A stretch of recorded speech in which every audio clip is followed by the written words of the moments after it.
Les damos la bienvenida a esta entrevista virtual del énfasis de periodismo de la Escuela Ciencias de la Comunicación Colectiva de la Universidad de Costa Rica.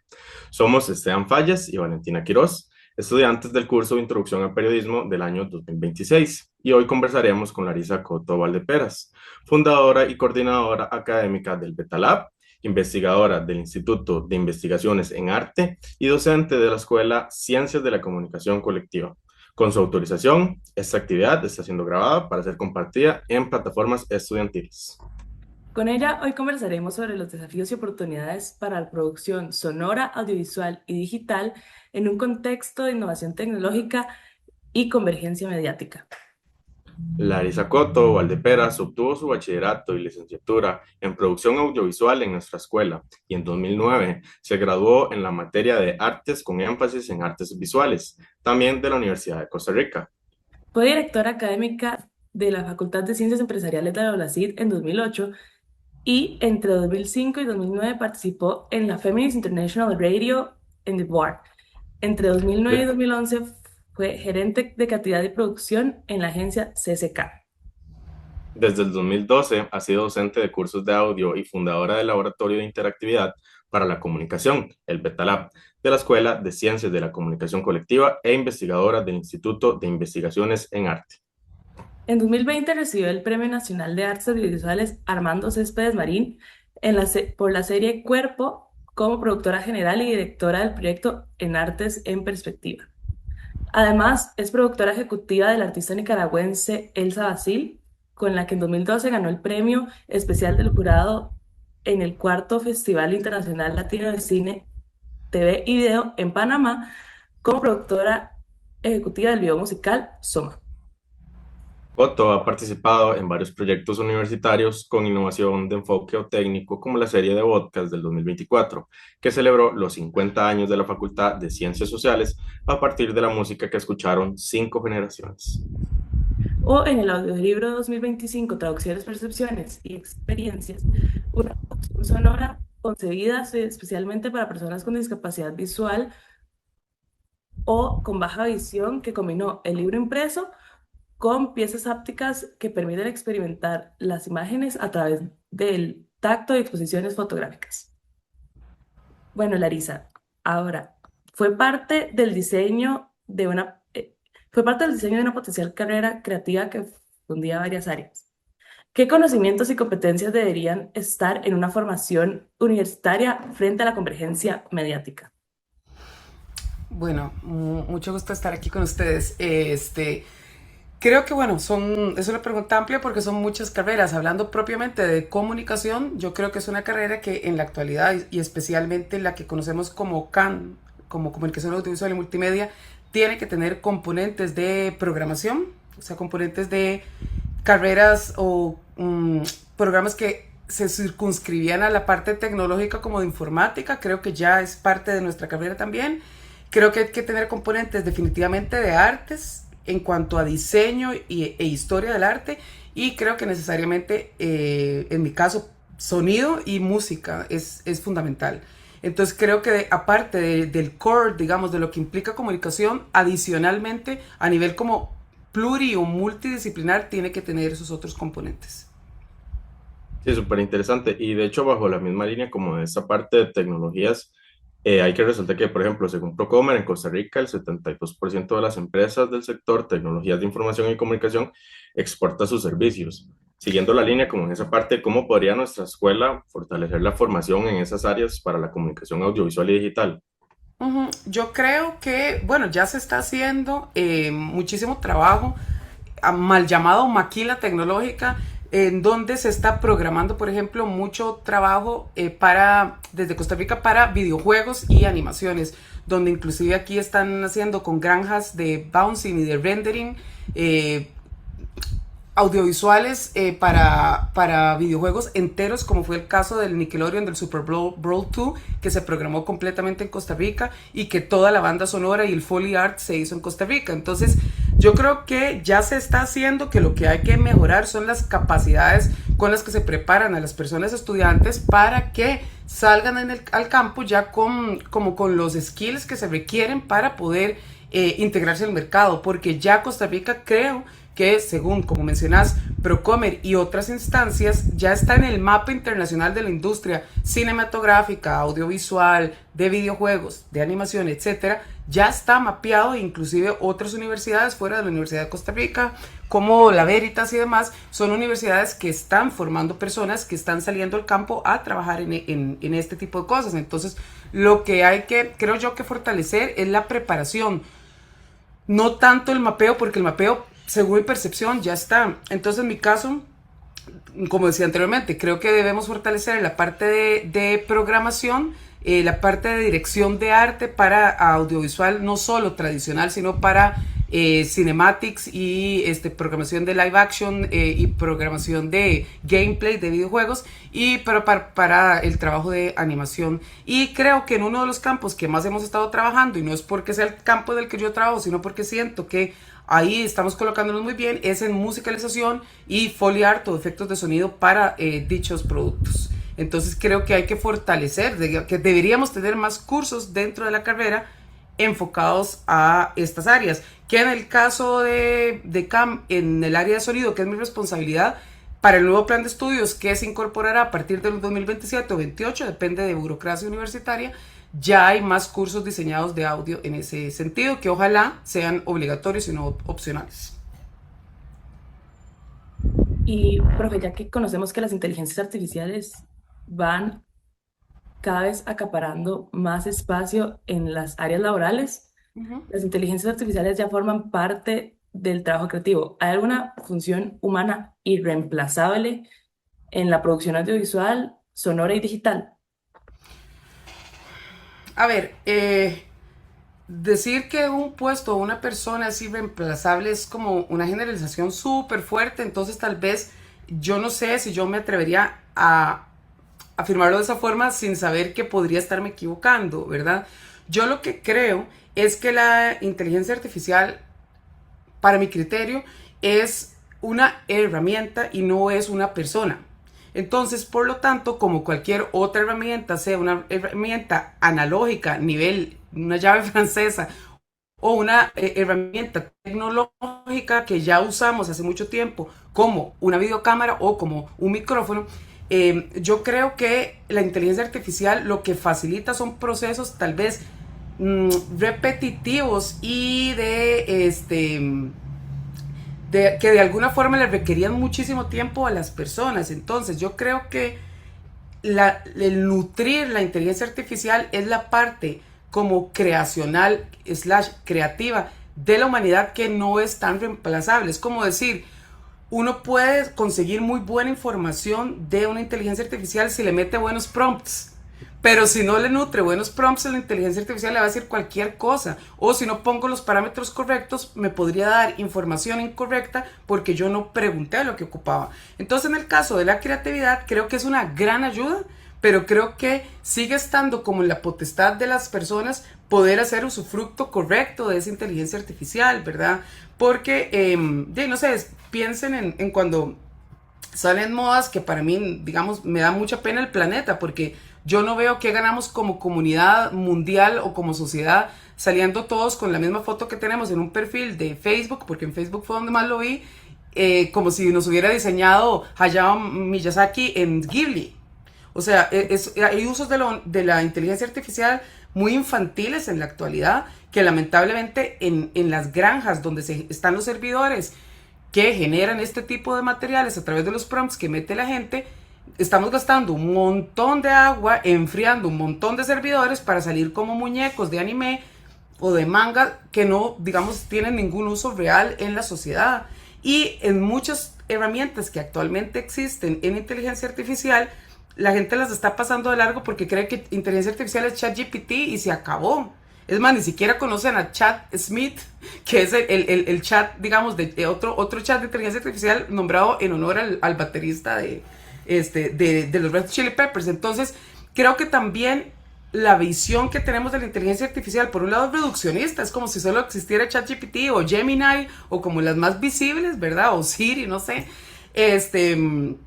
que realmente son partes de inteligencias artificiales mayores, que no es lo mismo inteligencia artificial generativa que inteligencia artificial de respuesta rápida, de búsqueda de datos. O sea, hay muchas posibilidades, pero yo creo que también hay que recordar que la inteligencia artificial fue programada por personas, así que también como que ese rol de administración y de buen uso de la inteligencia artificial sigue estando de nuestro lado, y que en carreras como las de nosotros de gran contenido creativo, todo bien usarlas, pero como herramientas que coadyuven, no como ponerle a la inteligencia artificial la responsabilidad de hacer las cosas en su totalidad, porque creo que de todas formas yo en esto tendía a ser una persona optimista, ahora soy una persona que soy un poco más de visión apocalíptica, pero yo creo que no podemos descansar, o es que el verbo que me viene es en inglés, como rely, como no nos podemos desentender y apoyar tanto en la inteligencia artificial, porque la inteligencia artificial tarde o temprano puede fallar. Entonces no podríamos como relegar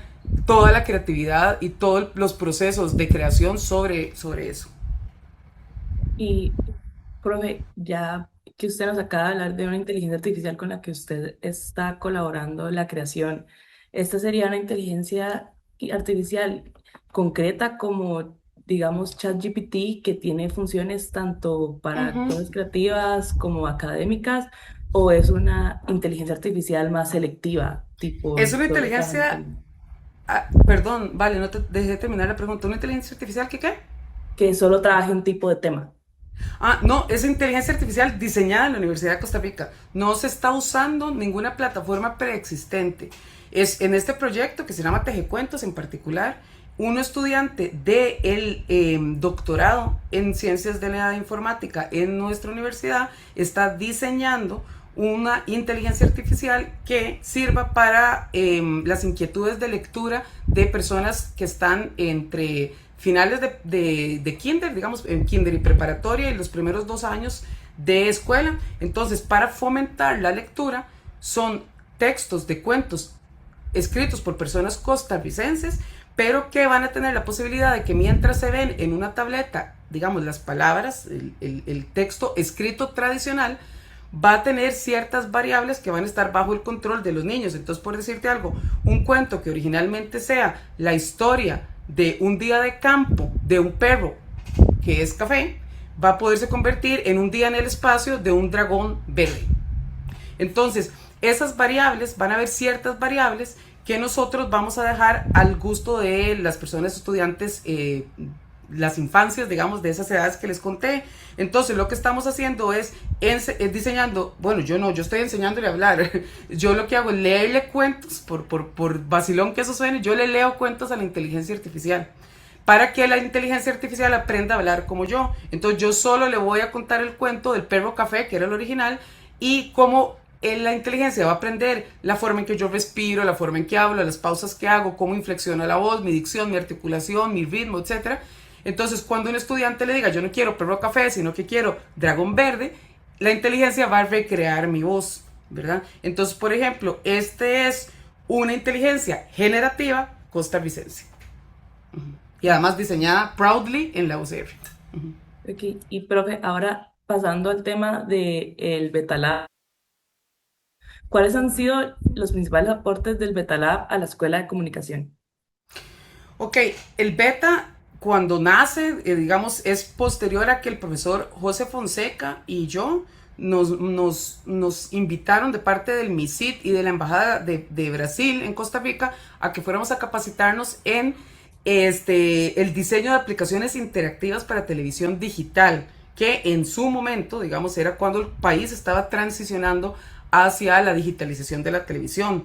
Cuando volvemos a Costa Rica, yo decido fundar el laboratorio. Entonces, originalmente lo que se hacía en este laboratorio solamente era programar aplicaciones en un lenguaje que se llama NCL y que pasaba a través de un middleware que se llama Jinga, que es el estándar japonés brasileño de televisión digital internacional, que en Brasil y en Japón sí ha tenido gran éxito y que democratizaba mucho la posibilidad de información, y no estaríamos inundados de cableras y de servicios por pago como estamos ahora si eso hubiera tenido éxito. Entonces, no funciona el tema de televisión digital. Entonces, a partir del 2018, como mi especialidad, a pesar de que mi maestría es en artes visuales, es el sonido y la música, yo transformé, mientras el profe Oscar se especializaba en interacción humano-computador, al Beta Lab en un atelier sonoro.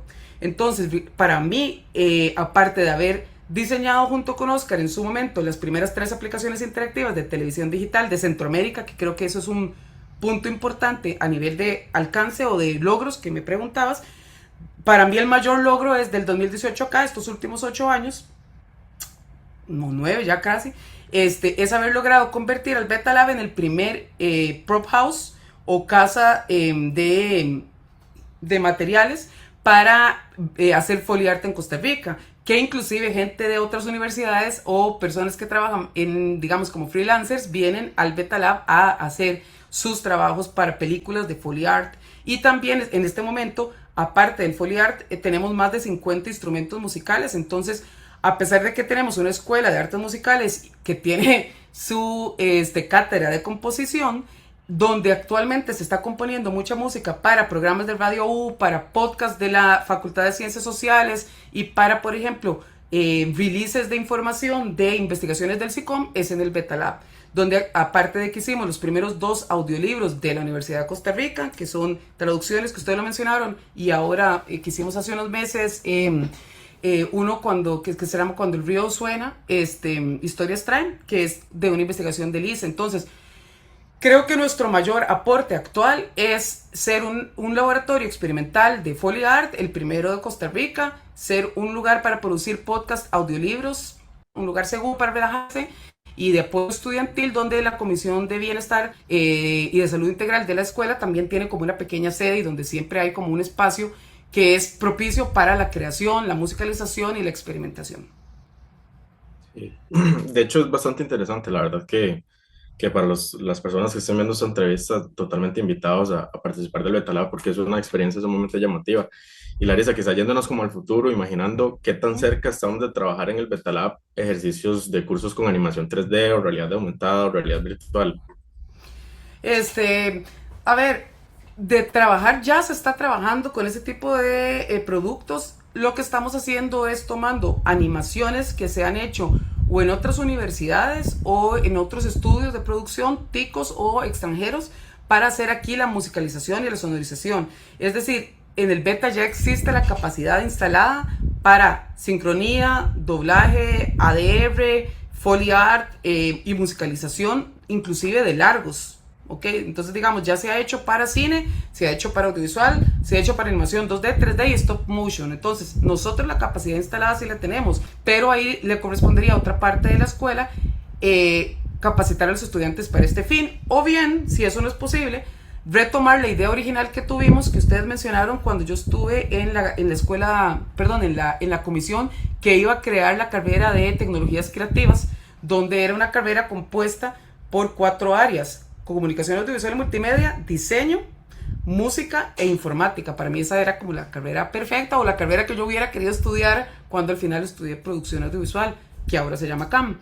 Entonces, para mí, si nosotros no tenemos, que creo que no la tenemos, tal vez la capacidad instalada de la cantidad de docentes y de insumos digitales tecnológicos para dar animación acá, deberíamos asociarnos con la escuela, o por lo menos con la carrera de diseño de artes, junto con la carrera de informática, para poder generar productos, aunque sea entre 3 escuelas, que tengan animación y hacer acá la sonorización, todo el diseño sonoro y toda la parte musical. Y en esto de la musicalización y sonido, ¿cuál considera que ha sido la transformación tecnológica más significativa de la última década en el lenguaje sonoro? El lenguaje sonoro como tal no ha cambiado. El lenguaje sonoro sigue siendo el mismo, digamos, de los últimos 100 años aproximadamente, compuesto, digamos, como por esos 4 elementos de voz, música, efectos, sonido y silencio. Entonces, como tal, el lenguaje no cambia, lo que cambia son las posibilidades tecnológicas de cada uno de esos elementos del lenguaje. Es decir, actualmente podemos hacer un guión y ese guión, sin locutarlo, podemos con inteligencia artificial hacer la locución.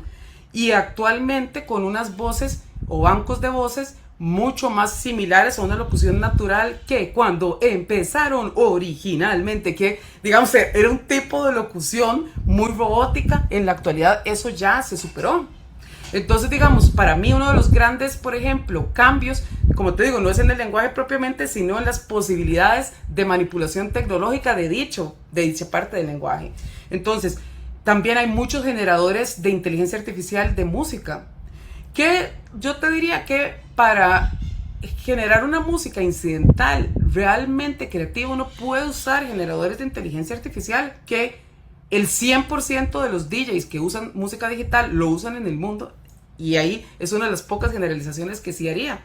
Pero cualquier DJ que no mezcle en acetato está usando inteligencia artificial. Entonces, esa también es una posibilidad infinita que hay actualmente, el crear o el mezclar música de manera digital.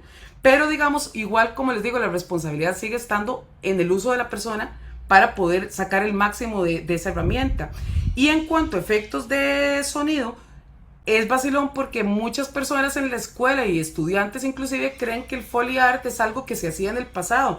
Y a pesar de que actualmente con teclados MIDI como este que tengo aquí a la par, digamos que es un teclado de muy bajo costo, pero hecho especialmente diseñado para una de las, digamos, de los softwares pioneros de generación de música por loops, que es lo que se llamaba Fruity Loops, que actualmente es FL Studio, digamos, es algo que está muy accesible para las personas a muy bajo costo, y con la música nosotros podemos ya en la actualidad hacer muchas cosas de manera automatizada. Entonces también, tanto para la música como para los efectos de sonido, a pesar de que existan estas herramientas, aproximadamente del 60 al 80%, aún en las películas, pensemos George Lucas, Star Wars, o sea, productoras grandes, con presupuestos de millones de dólares, siguen haciendo Foley Art de la manera tradicional. Entonces, lo que ha cambiado es cómo los manipulamos digitalmente, por ejemplo, a nivel de filtros, de softwares y de plugins, pero los efectos, la música, la voz y los silencios siguen siendo los mismos. Lo que cambian son las herramientas que tenemos para jugar o experimentar con ellos. Perfecto. Larry, sí, y ahora quizá con afán de no robarle muchísimo más tiempo, le tenemos preparadas tres preguntas más. Quizá podríamos como variar un poquito la dinámica y hacer como un ping pong de manera que logremos responder. Entonces, concisamente para aprovechar estas preguntas que les teníamos preparadas. Entonces, ¿cómo aprovechar herramientas de inteligencia artificial sin comprometer la calidad técnica y de contenido y la transparencia? Yo creo que eso crea criterio moral de la persona. Entonces, con conciencia, por lo menos según los valores de cada persona, para que sepa el criterio de discernir qué tanto puedo crear yo sirviéndome de una herramienta sin que la herramienta haga todo por mí, entre comillas, porque nunca va a hacer todo por mí. Yo tengo que inclusive buscar la herramienta que voy a usar. Entonces ya solo eso implica un paso humano, implica agenda, que no lo he dicho hasta ahora. El uso inclusive de cuál inteligencia artificial voy a usar ya implica una agenda. Entonces creo que la responsabilidad ahora más que nunca cae en la persona. No voy a decir moral, pero cae en la conciencia de la persona. ¿Y cuáles son los desafíos éticos que enfrentan los profesionales en producción en entornos digitales? Yo no tengo ningún problema con que la gente use inteligencia artificial, por lo tanto no tendría ningún conflicto ético o moral con eso. Creo que es como lo mismo que siempre he dicho sobre el plagio. Para mí el problema no está en usar tecnologías o ideas que ya existen. La responsabilidad que creo que tenemos o reto como comunidad y como profesionales en el área es citar lo que estamos usando. Entonces yo creo que si yo, por ejemplo, hice el 90% de la música de algo generado por computadora, yo debería ponerlo en los créditos. Debería ser como el acknowledgement, el reconocimiento de eso, porque no está mal, pero me parece que sí debe hacerse de esa forma, porque vamos a entrar probablemente en una época de la humanidad donde se va a hacer más extremo quienes parten por el uso de las tecnologías y quienes quieren más bien tirarse a lo analógico, ¿verdad? Full helmet ahí. Entonces, si uno se va digamos, a entrar en esta polarización que es muy común actualmente en redes sociales, pues entonces no importa, pero sí tal vez como por una cuestión de transparencia ante el público, que eso esté como reconocido dentro de el creditaje de los productos que generamos, las herramientas que estamos usando. Disculpa. Por último, Lari, en una pequeña frase, ¿se puede luchar contra los algoritmos que influyen en los contenidos que consumen las audiencias? Yo te cambiaría la pregunta, ya que me dijiste que es un ping-pong. ¿Para qué luchar? Sería. Yo creo que ahí un poco habría que abrazar los tiempos que estamos viviendo. O sea, cuando llegó la radio se preocupaba la gente por el cine. Cuando llegó la televisión la gente se preocupó por la radio. Cuando llegó internet la gente se preocupó por la tele. O sea, siempre que hay nuevas tecnologías, en el caso de medios de comunicación, la gente teme por qué va a pasar con lo que se hacía antes. Y a pesar de que estamos en el siglo XXI y que estamos usando tantísimas herramientas digitales, todavía hay periódicos impresos en algunas partes del mundo y todavía es de libros que la gente compra, siendo una tecnología de hace siglos. Entonces, yo creo que esas luchas son fútiles, o sea, son inútiles. ¿Para qué luchar? Yo creo que lo que hay que hacer es, como con cualquier otra tecnología, servirse de esa tecnología para los productos creativos que queramos crear, en la medida en que cada cual considere que es apropiado. Y si considera que no es apropiado, seguir con la vida como era antes de las inteligencias artificiales. Si no le gusta, no la use. ¿Qué quiero obtener yo de un algoritmo? Volvemos a lo mismo, es la agenda. Yo puedo tener algoritmos para conseguir cosas impresionantemente positivas y con el consumo yo puedo ayudar en temas de educación y salud alrededor del mundo. Pero también puedo usarlos para saber qué tanto porno consume alguien y generarle más ofertas de porno en internet. Y ya, por eso les digo, ya serían temas de moral, ética y otras cosas sobre si eso es funcional o no como sociedad. Entonces realmente la lucha creo que está por otra parte, no contra los algoritmos. Muchas gracias a Larisa Coto Valdepera, docente y fundadora del Betalab de la Escuela Ciencias de la Comunicación Colectiva, por compartirnos su visión sobre los retos de la industria de la comunicación, específicamente el audiovisual. Esta ha sido una entrevista del énfasis de periodismo de la Escuela Ciencias de la Comunicación Colectiva de la Universidad de Costa Rica. Somos Esteban Falla Sánchez y Valentina Quiroz Murillo, estudiantes del curso de Introducción al Periodismo 2026. Muchas gracias.